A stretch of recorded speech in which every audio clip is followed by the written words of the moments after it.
Good morning, or whatever it is when you finally look at this video. Today we're going to draw an interior space. I'm going to show you how to draw rooms, and I'll try to show each grouping two different ways of doing this. And you've already been accustomed and hopefully practiced how to draw things like beds, dressers, things like that. So you should be good with that if you've been practicing or following along. So today is just a simple matter of drawing a room and then populating that room with items that you have um, in your apartment or house or wherever you live. So let's get started. This video is for third, fourth, and fifth grade students. My kindergarten, first, and second grade students, I taught them how to draw a interior space or a room inside of a building or a house by simply starting off with a horizontal straight line. This would be the floor, this would be the ceiling. Third, fourth, and fifth graders, I'm going to make your presentation a little bit more challenging. So what I want you all to do, you can start off, I'm going to try to show you two different ways of doing this, just like I showed kindergarten, first, and second, two different ways. You're going to start off with the same horizontal line, but we're going to add a little bit more difficulty. So what I want you to do is maybe 2 or 3 inches, make a dot 2 or 3 inches from the edge. The same distance, 2 or 3 inches, make a dot here.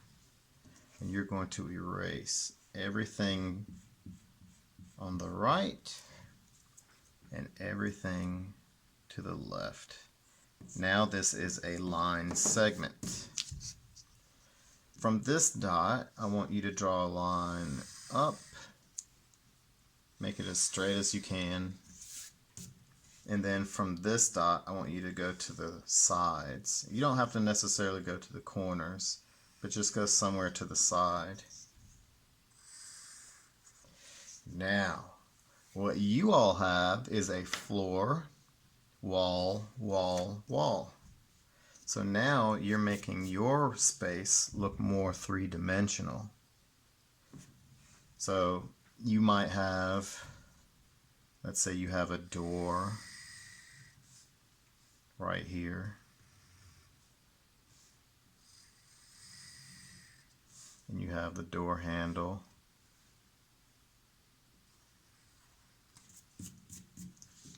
and you could have designs in your door.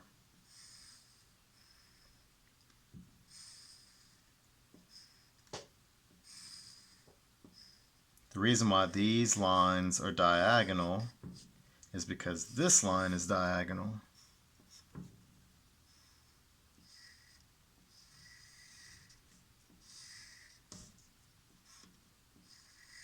A lot of things are drawn a certain way because lines have to be parallel. And what I mean by parallel is these two pencils are parallel. There should be an equal distance between these. So if lines are horizontal parallel, they're like this. If they're diagonal and parallel, they go diagonally the same way, not like this, because then they intersect at this point. So beds, if you're drawing a bed here, you can draw a bed against the wall and it would look something like this. Let me leave it there so you all can see. But if you have a bed that sticks out, you would have to, and let's pretend this bed is like a twin size bed and it comes out like that. So you'll see what I'm talking about in just a second. So start with the headboard, and you may have just a rectangular headboard. Now, the next part, you're going to basically draw a rectangular prism. You have to think about things in terms of their simplest form. So do you see how this line is a diagonal line? Well, if the bed is pushed against the wall, it would follow these lines. So one line diagonal, another line that's diagonal. These are going to be joined, and it's okay if this part comes off the page. We may end up keeping some of this, and we may not end up keeping some of this. So again, let me draw from my youth, and I'm going to make the bed that I had. And I'm not going to draw it exactly because growing up I had a bunk bed, and I'm not going to draw a bunk bed. The footboard we'll draw in a second. So what you're going to do, let's focus on this part that's against the wall. So we'll have like a frame, we'll have the box spring, and then we'll have the mattress. Alright, now this part might get a little confusing. So the footboard, you may have one and you may not have one.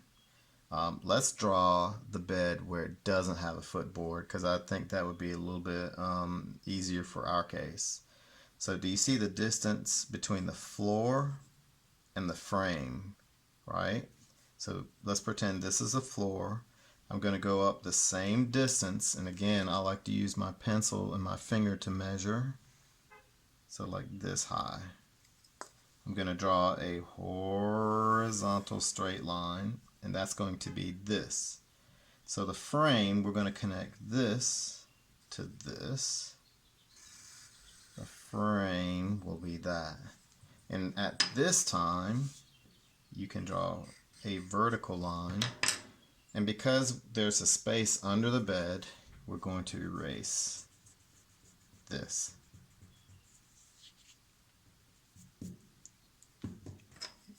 Not this part, because this is the headboard. Alright, now we're going to do the top part of the bed frame. Diagonal line, and keep these lines as close together as you made these two. It's going to change direction from diagonal to horizontal, like so. Anything inside, just erase. The box spring. Alright, so the box spring is this far above the frame. So again, use your finger. And we're going to connect this to here. You can draw a vertical, you can extend this up a little bit more. So diagonal, diagonal. Anything inside this, erase.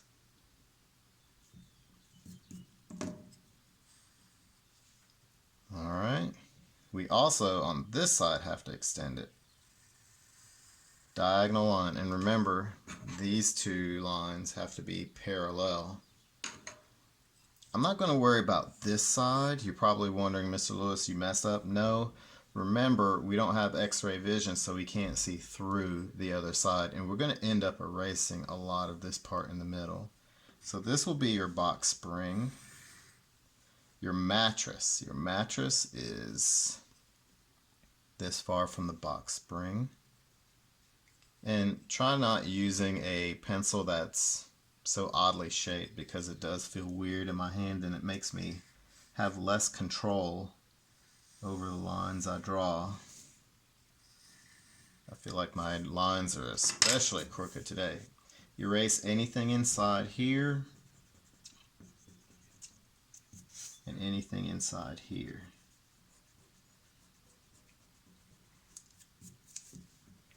And once you color this, you're not going to really have to worry about lines that don't fully erase. On this side, we're going to draw a diagonal line that's parallel to this line right here. So this line has to go diagonal in the same manner. Like that. Alright, so we have the frame, the box spring, and the mattress. At this time, you're going to erase all of these horizontal lines.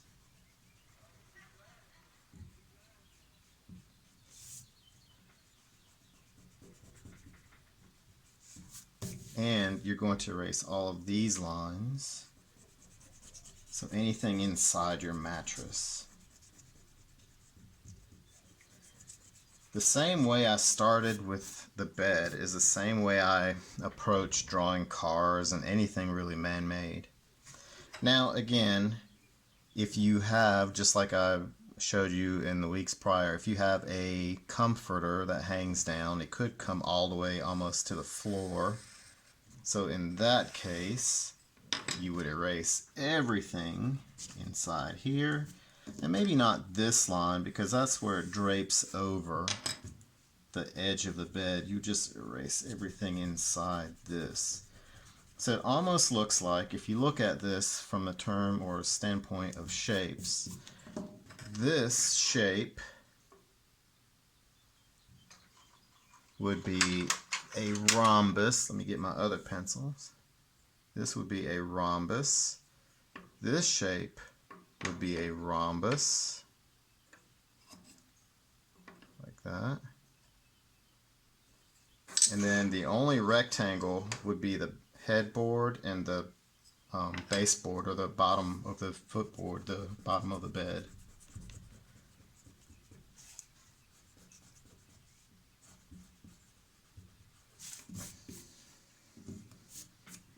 Then you would add your pillows. If you have a window here or here, you would draw bookshelves or dressers. We've already discussed how to draw dressers. I'm not going to spend a lot of time on that. It starts on the floor, but it goes up into the air, sticks out of the floor. We've already talked about how to draw dressers. You would have a trapezoid at the top. If you have a lamp, you would stick it on and then add your drawers. If you have shelves or other items, you would add them at this time. And I'm not going to spend a lot of time on the items themselves. Another way you can draw your room is to show more of this wall and the ceiling. And I'm not going to spend a lot of time on it because I don't want this video to be super long. So it does not matter that I have this line here. So what you can do is inside your paper, and it doesn't have to be centered. I'm not really worried about that. Inside your space, you can draw a rectangle or a square. And if you want it to be more rectangular, just make two of the sides longer, like that. Erase everything inside.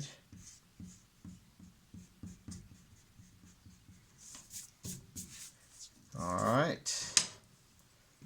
You're going to use these corners as starting points. Let's start at the top. You're going to draw a diagonal line, and it doesn't have to go to the corner necessarily. Diagonal line. At the bottom, diagonal line, diagonal line. Now what you have is ceiling, wall, wall, floor. In this point of view, you may have a ceiling fan that you may want to draw, or you have a light that's hanging down. So let's say you have a ceiling fan. Most ceiling fans have 4 blades. And if you draw the blade right here, you may not see the part where the unit is hanging down from the anchor point at the top. You could have windows on the wall. They don't have to be centered.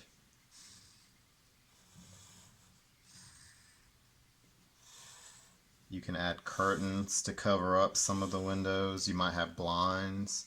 And again, you might have a door. Now remember, doors will look a little funny if they're on the sides, because do you see how this shape is a trapezoid? Your door will look like a trapezoid. If your door is on this side, it will be a rectangle. So let's draw a doorway. Diagonal line going up, vertical line, and then the frame of the door. So you're just going to draw a larger trapezoid like that. And if your door is open, you might see things in the hallway or in another room, and that's another lesson. If your door is closed, you might see the door handle. And then you can populate your room. This is a method. Let's say you're drawing a hallway, and I know this is not a room, but I didn't tell you had to draw a room. I said you had to draw an interior space. So I'm thinking about our school, the main hallway. So we have the hallway where there's the main office on the right side and the exit. And I'm pretending like I'm standing outside of the art room. Then we have the intersection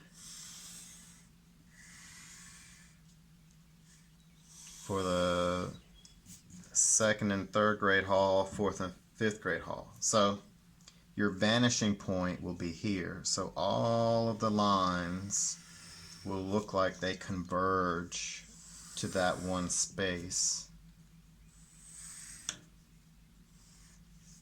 I'm going to end up erasing some of these. On the inside of this the first square, I'm going to erase some of these lines.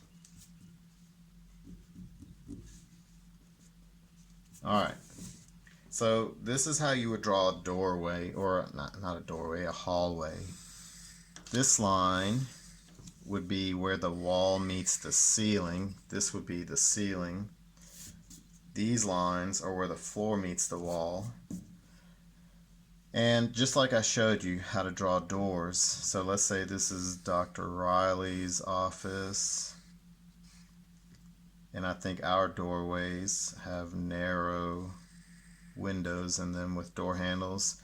And you can populate your hallway as you see fit, and you may not have room to draw everything as it is in reality. You would have to draw smaller. This stays the same because this is where the two hallways meet, almost like a T-shaped. So I'm not going to draw this diagonal line. And I believe there's like a bulletin board right here where they're like the star students. So this would have like all the pictures of the students.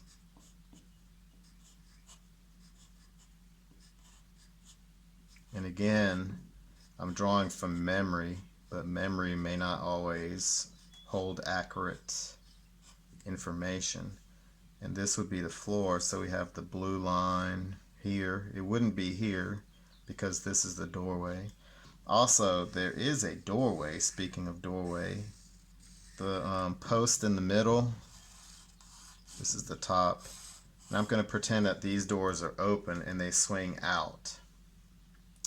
Alright, so what's on this side? This long panda mural that I painted about panda cubs can read.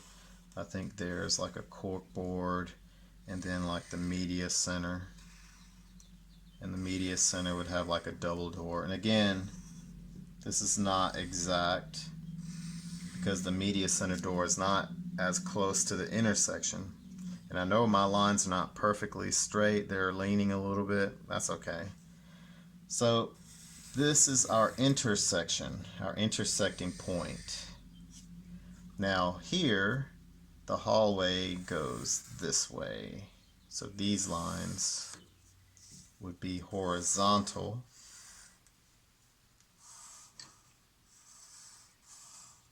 And you can leave these lines there because this can be like the ceiling tile. And again, you could draw lights. You can add ceiling tiles.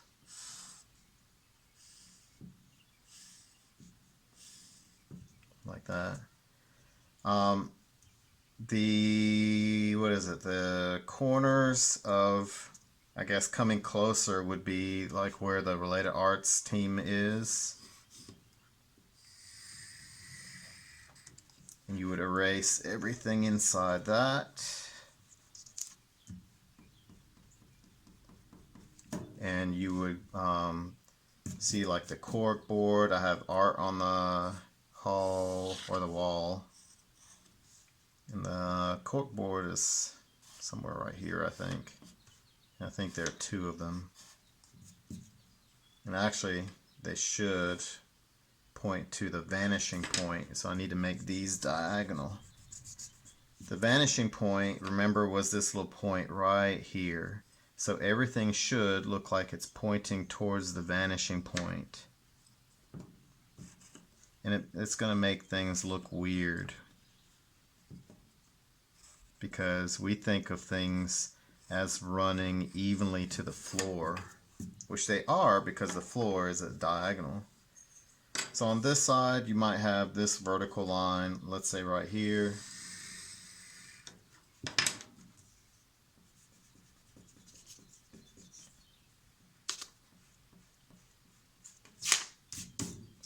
And then we also have a double door right here, if I'm not mistaken, but I'm not going to draw that.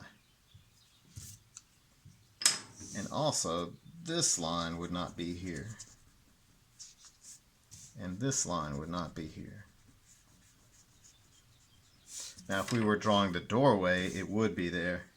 But I'm going to cheat a little bit because I'm trying to make this video really short. So we have the blue line here. It comes out and then towards the art room. So we have the blue line on the other side. This would be going towards the 4th and 5th grade hallway. And then this side would be going towards the music room. So similar concept. Remember, your interior space does not have to be a room. It could be a hallway.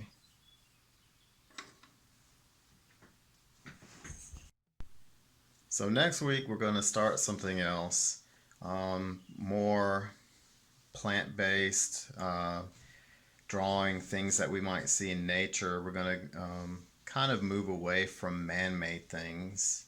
So remember to be creative, enjoy yourself, have fun, use art as a distraction, and as always, be creative.